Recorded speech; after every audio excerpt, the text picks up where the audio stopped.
Al-Majalis An-Nabawiyah malam ke-13. Masih pembahasan tentang sholawat ala Nabi Sallallahu Alaihi Wasallam.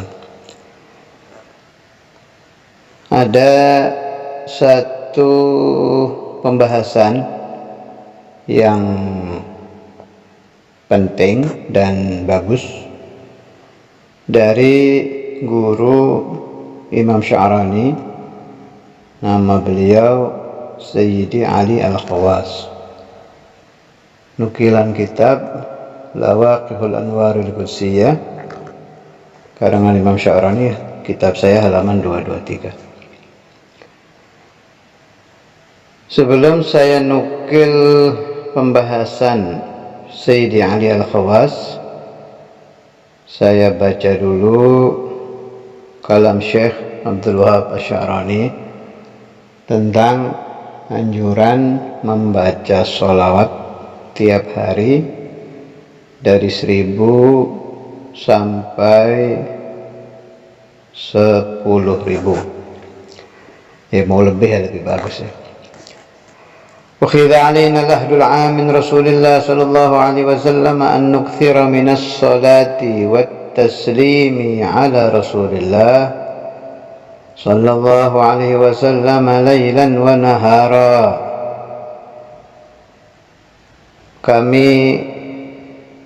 Kami umat Islam ini ya, dibeat secara umum oleh Rasulullah Sallallahu Alaihi Wasallam untuk memperbanyak sholawat dan salam kepada beliau, baik malam hari atau siang hari.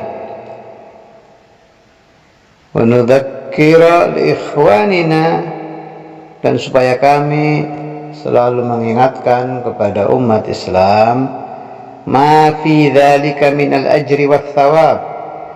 Jadi jangan bosan-bosan meneriakkan ajaran banyak membaca sholawat. Jangan bosan-bosan menganjurkan orang untuk membaca sholawat ala Nabi, supaya kita selalu mengingatkan pahalanya seperti apa. Memang disuruh Nabi, Rasulullah sendiri yang menyuruh. Wa nuraghibahum fihi kullat targhib izharan li mahabbatihi sallallahu alaihi wasallam. Dan supaya kita selalu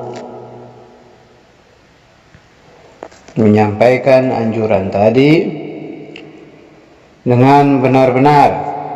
Dan bila mereka menjadikan sholawat ala Nabi Sallallahu Alaihi Wasallam sebagai wirid, dibaca setiap hari mulai 1000 sampai 10.000, maka hal tersebut adalah afdalul a'mal, paling bagus-bagusnya amal. Sekarang kita masuk ke pembahasan Sayyidi Ali Al-Khawas. وسمعت سيدي علي الخواص رحمه الله يقول صلاة الله تعالى على عبده لا يدخلها العدد لأنه ليس لصلاته تعالى ابتداء ولا انتهاء. Ini yang penting, ini garis bawah ini. وإنما دخلها العدد من حيث مرتبة العبد المصلي لأنه محصور مقيد بالزمان. فتنزل الحق تعالى للعبد بحسب شاكلة العبد، وأخبر أنه تعالى يصلي على عبده بكل مرة 10 فافهم. Jadi kita sering mendengar kalau siapa-siapa yang membaca sholawat kepada Rasulullah SAW di hadis yang terkenal itu, siapa yang baca sholawat 1 kali mendapat sholawat dari Allah 10, kalau 10 dapat 100 ila akhirnya. Sedangkan Allah Ta'ala itu, kata Sayyidi Ali itu, kalau yusalli itu salat, kalau dari Allah Ta'ala kan Ar-Rahmah. Jadi kalau Allah yusalli alaika 10, makna Allah Ta'ala yarhamuka 10 rahmat. Allah memberi rahmat kepada kamu 10 rahmat dengan 1 sholawat. Ini bagaimana? Padahal sholawatnya Allah Ta'ala itu tidak muqayyad dengan zaman, tidak terikat waktu. Sholawat Allah Ta'ala itu tidak ada ibtida dan tidak ada intiha. Kalau kita sholawat kan ada jamnya. Kita mulai sholawat ala Nabi jam 7 malam, selesai jam 8, atau mulai jam 10, selesai jam 12. Ada waqt. Sebab kita abad, makhluk, mugayyad biz zaman, terikat dengan waktu. Maka apa yang dimaksud Allah Ta'ala yusalli sampai 10 kali? Kata Sayyidi Ali, hitungan 10 itu hanya melihat syakilatul insan, karena bentuk manusia saja. Model manusia itu kan ada hitungan, tapi Allah Ta'ala tidak terikat hitungan. Berarti bagaimana? Maknanya bagaimana? Siapa yang membaca sholawat ala Nabi SAW, maka dia mendapat rahmah dari Allah Ta'ala yang tidak terikat hitungan. Ajib ya. Ini pembahasan sangat bagus.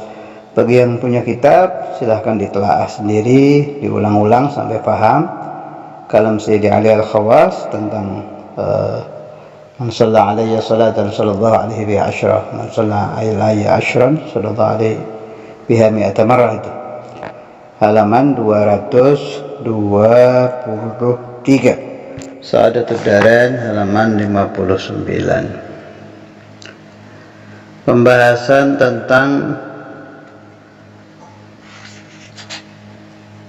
kaunul jannah tazidu bis salati alaihi sallallahu alaihi wasallam. Surga bertambah luas kalau dibacakan sholawat ala Nabi oleh para malaikat. Qala fil babil 11 min kitab al-Ibris wa sami'tuhu radhiyallahu anhu yaqul inna as-salata ala an-nabiy sallallahu alaihi wasallam hiya dzikrul malaikah alladzina hum ala atrafil jannah. Zikirnya para malaikat yang berada di pinggir-pinggir surga itu adalah sholawat ala Nabi. Wa min barakatis sholati ala Nabi sallallahu alaihi wasallam annahum kullama dzakaruha zadatil jannatu fil ittisa'. Jadi saat malaikat ini membaca sholawat, surga bertambah luasnya. Fahum la yafturuna an dzikriha wal jannatu la tafturu anil ittisa'. Para malaikat tidak berhenti membaca sholawat, yakni terus membaca sholawat ala Nabi, maka surga tetap bertambah luas. Fahum yajrun wal jannatu tajri khalfahum. Alhasil, kalau malaikat ini lari sambil baca sholawat, surganya juga lari di dalam luas. Artinya tambah cepat luasnya. Wala taqiful jannatu alal ittisa'i hatta yantaqilal malaikatul madhkuruna ila tasbih. Jadi selagi malaikat membaca sholawat, surga tidak berhenti bertambah luas. Ketika para malaikat pindah dari sholawat membaca tasbih, begitu malaikat membaca subhanallah, baru berhenti ini si surga daripada bertambah luas. Wala yantakiluna ilaihi hatta yatajalla al-haqqu subhanahu li ahli al-jannati fil jannah. Para malaikat tidak pindah dari sholawat ke tasbih sampai Allah subhanahu wa ta'ala membuka hijab mereka dan mereka melihat Allah azza wa jalla tajalli. Fa idza tajalla lahum wa syahadahu al-malaikatul madhkuruna akhadhu fit tasbih. Ketika Allah Ta'ala telah bertajalli, yakni membuka hijab, malaikat melihat Allah, baru mereka mulai membaca tasbih. Fa idza akhadhu fihi waqafatil jannatu wastaqarratil manazilu bi ahliha. Baru surga tidak bertambah luas, anteng. Kalau malaikat sudah mulai membaca tasbih, surganya anteng, tidak bertambah luas, tidak bertambah luas. Ya segitu aja. Walau kanu indama khuliqu akhadhu fit tasbih lam tazid al-jannatu syai'an. Fahadha min barakatis salati ala nabi sallallahu alaihi wasallam. Andai para malaikat yang berada di pinggir surga itu tidak membaca sholawat, ibadahnya hanya tasbih saja, ya surga tidak akan bertambah luas. Nah, ini kan aneh ini. Tasbih dengan sholawat agung mana? Jelas lebih agung tasbih. Tasbih itu nisbahnya ke Allah kan, mensucikan Allah, sholawat kepada Nabi. Tapi kenapa kalau malaikat membaca subhanallah surga ya tidak bertambah luas? Kalau malaikat membaca sholawat baru terjadi ittisa'ul jannah, bertambah luas si surga. Nah, ini dibahas di sini. Wasaltuhu, saya pengarang kitab Ibris Sayyid Ibn al-Mubarak bertanya ke guru saya Sayyid Abdul Aziz radhiyallahu anhu, lima kanatil jannatu tazidu bis salati ala nabi sallallahu alaihi wasallam duna tasbih wa ghairihi min al-adhkar. Kenapa surga kalau dibacakan tahlil, tasbih, tahmid dan lain-lain tidak bertambah luas, tapi kalau dibacakan sholawat bertambah luas. Faqala radhiyallahu anhu li'annal jannata asluha min nurin nabi sallallahu alaihi wasallam. Sebab surga berasal dari nur Muhammad sallallahu alaihi wasallam. Fahiya tahinnu ilaihi haninal waladi ila abih. Maka surga itu merasakan rindu yang sangat kepada Nabi Muhammad, seperti sangat rindunya seorang anak kepada orang tuanya. Di sini saya ingin berhenti membaca dulu, dan saya ingin mengkiaskan dengan nurul qalb. Setiap insan, baik dia laki atau perempuan, kalau hatinya ada iman kepada la ilaha illallah Muhammad Rasulullah, pasti ada nurul qalb, cahaya hati. Nurul qalb yang ada di hati kita itu juga bagian dari nur Muhammad sallallahu alaihi wasallam, tercipta dari nur Muhammad sallallahu alaihi wasallam, yang terkenal di maulid-maulid itu, "Tsumma innallaha qasama nur Muhammadin sallallahu alaihi wasallam asyrata aqsam." Di antaranya kan nurul qalb, cahaya hati. Maka hati yang ada nur, kalau dibacakan sholawat ala Nabi sallallahu alaihi wasallam, menurut saya si hati itu juga akan ittisa, semakin luas cahayanya, bertambah luas cahayanya bila selalu bertemu dengan sholawat ala Nabi sallallahu alaihi wasallam sebagaimana surga. Sebab nurul qalb yang ada di hati kita juga min nur Muhammad sallallahu alaihi wasallam. Perhatikan ini, di sini sampai ada kata-kata begini. Qala radhiyallahu anhu walaula iradatullahi ma'ahu la kharajat ila dunya fi hayatin nabi sallallahu alaihi wasallam. Ini kok kayak kurang nyambung ya. Walaula, nanti saya lihat cetakan yang lain ya. Walaula iradatullahi Sebelahnya kayak kurang nyambung, nanti saya lihat cetakan lain. Kita ambil mafhumnya, la kharajat ila dunya fi hayatin nabi sallallahu alaihi wasallam wa tadhhabu ma'ahu haitsu dhahaba wa tabitu ma'ahu haitsu bata illa anna Allah ta'ala mana'aha min al-khuruj ilayhi sallallahu alaihi wasallam liyahsul al-iman bihi sallallahu alaihi wasallam ala tariqil ghaib.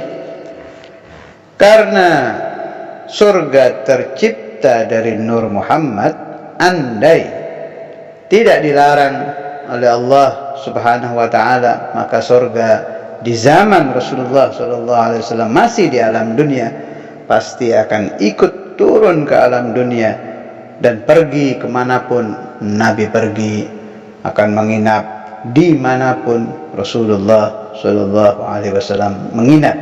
Tetapi karena Allah Ta'ala menghendaki bahwa iman urusannya harus dengan ghaib. Kalau orang melihat surga langsung di alam dunia, otomatis akan langsung beriman. Sedangkan iman itu urusannya dengan ghaib. Makanya ada mukmin, ada kafir, sebab urusannya dengan perkara yang tidak terlihat. Hikmah Rabbaniyah. Jadi keajaiban sholawat itu tidak bisa diukur. Tidak bisa diukur. Ini kan penjelasan ini hanya global ya. Kalau Anda ahli tafakkur, Anda akan berpikir surga itu isinya apa itu? Seperti apa?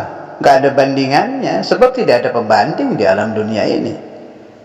Itu saja tercipta dari Nur Muhammad, bertambah luas dari Nur Muhammad. Maka kalau nurul qalb yang ada di hati kita, kita bacakan salawat ala Nabi Muhammad sallallahu alaihi wasallam, saya yakin haqqul yaqin pasti akan muncul ittisa'un nur, bertambah luasnya nur di dalam hati kita. Otomatis kalau nurul qalb bertambah luas, maka ibadah kita akan bertambah baik, ilmu kita bertambah nafi', khusyuk fi shalah akan terjadi, dan semua perintah-perintah Allah yang bangsa ghaibiyah yang marja'nya ke qulub akan bisa kita laksanakan bi barakati shalah ala Nabi Muhammad sallallahu alaihi wasallam. Penutup pembahasan sholawat malam ini dari Manhajus Sawi halaman 683. Ternyata niat yang biasa kita baca sebelum baca dalail, Allahumma inni nawaitu bisholati ala nabi, tidak tahunya memang dianjurkan oleh Imam Al-Haddad. Jadi di Manhajus Sawi dibilang qala Imam Asy-Syaikh Abdullah bin Alawi Al-Haddad Allahu bih, yustahabbu an yabda al-musalli ala an-nabi sallallahu alaihi wasallam bihadha ad-du'a fa inna lahu fadlan 'aziman wa huwa hadha. Jadi Habib Abdul Haddad menganjurkan kita sebelum membaca sholawat apa saja, jadi bukan hanya dalail ya, untuk pakai niat ini kalau mau baca sholawat. Allahumma inni nawaitu bisolati hadhihi ala nabi sallallahu alaihi wasallam mahabbatan fihi wa syauqan ilaihi wa ta'ziman lihaqqihi wa tashrifan lahu wa likaunihi ahlan lidhalik fataqabbalha Allahumma bifadlika wa judika wa karamika wa ihsanik. Kurang lebih mirip-mirip seperti yang di dalail. Wa azil hijab al-ghaflah an qalbi waj'alni min ibadika as-salihin. Allahumma zidhu sharafan ala sharafih alladhi awlaytah wa izzan ala izzih alladhi a'taytah wa nuran ala nurih alladhi minhu khalaqtah wa ali maqamatihi fi maqamatil mursalin. Kalau di dalail wa ali maqamahu ya. Wa darajatahu fi darajatin nabiyyin wa as'aluka ridhaka wal jannata wa ridhah ya rabbal alamin ma'al afiyati ad-daimah fid din wa dunya wal akhirah والموت على الكتاب والسنة والجماعة وكلمة الشهادة على تحقيقها من غير تبديل وتغيير، واغفر لي ما ارتكبته بفضلك وإحسانك علي إنك أنت التواب الرحيم.